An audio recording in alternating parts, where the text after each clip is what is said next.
Well, let's try and bring you more now on the McCanns' decision to launch an ad campaign to help find Madeleine. Joining us now from his home in Hertfordshire is a communications consultant, Mark Jeffries. Mark, it's great to speak to you here on Sky News tonight. And what are your thoughts on the McCanns' latest push to try to remind people that Madeleine is still missing? Well, it makes a lot of sense because what's happened, of course, over the last 10 days or so is that the story has, in essence, totally changed. The story was all about Maddie, trying to find her and trying to get her back to her family. The story now, of course, is completely different, and it's all focus on the parents. So a good PR campaign at this point, if this is what they choose to employ, has to retake the initiative and has to change the story back to where it should be, which is the search for Maddie.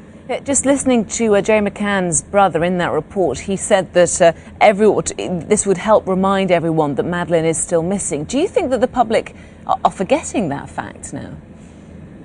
I think what's happening is the story is being clouded so much now by the speculation over Maddie's parents. And it's interesting, if you think about the role of a good PR company, which, by the way, is not cheap.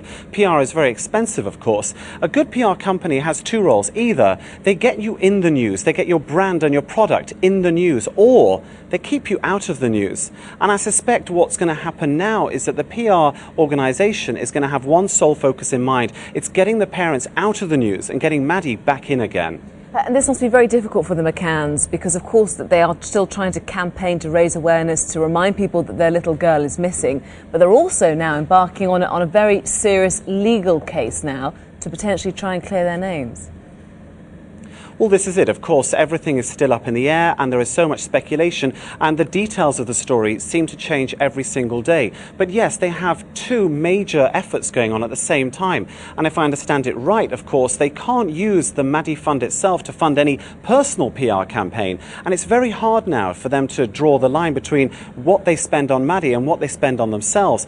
And also, if a PR campaign starts to come out that makes them look fantastic and wonderful, some people may see it as really very cynical effort. So there's a very fine line for them to tread, and every day from now on will be an extreme challenge for them. They've had to become incredibly media savvy very quickly, and of course in the worst possible of circumstances. Have you ever seen anything like this before?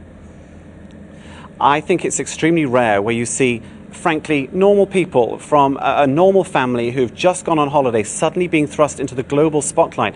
I myself was in the United States last week, and on their network news programs, this story leads. And it's very rare, especially in the US, that they will lead with a foreign story that doesn't directly affect the United States itself. So it's a big story, it's big news, and they have to become very media savvy all the way through this. But of course, because of Portuguese law, they can't speak too openly about it. Now it's all about the spokespeople, the PR people, and the friends of family. And you're an expert in this field as well, Mark. What advice would you offer them if they're watching tonight? I think at this moment, sometimes you have to draw back from the public spotlight.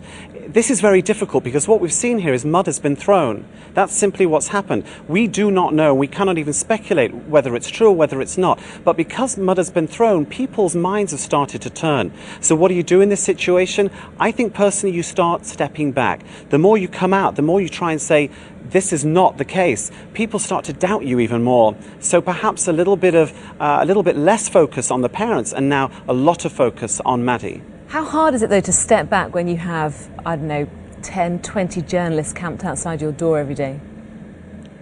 It's impossible, and I can't even imagine for a second what life is like for those people. But at the moment, they just have to stay indoors every time they come out. And of course, we know what it's like because we have the connection to the media. There'll be questions, there'll be flashing light bulbs, there'll be the paparazzi effect, and it's frightening and it's very intimidating. So they have to stay away. When they're ready to say something that actually will count, that matters, and that has some meat to it, then they can come out, they can speak their minds, and then they've got to get back in again, because until this is resolved, the press aren't going anywhere.